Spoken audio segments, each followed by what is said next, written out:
কিরে south Africa, দেখলি তো করে কেমনে হারাই দিলাম। ম্যাচের আগে তো কতই বলছিলি আমাকে হারাইবি, পারছস? আরে বেটা, দুঃখের কথা কইস না রে, এমনিতে হাইরে বেটা মাথা খুব গরম আছে রে। আরে ক্লাস যদি থাকতো তোদেরকে তুলাধুলা কইরা দিত বেটা একেবারে। না পারতি, দিতে পারতি। আরে বেটা, এত কথা কসকে, ম্যাচ তো হারছস।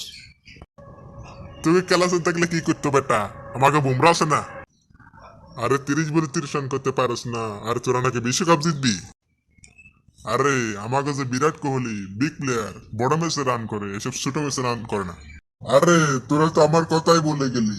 আমি যদি শেষ ওভারের ক্যাচটা না ধরতাম মিলারে, তাহলে তোরা কি তর্কাতে কি করতে পারতি? থাক, বাদ দে, অবশেষে বিশ্বকাপটা তো জিতলাম।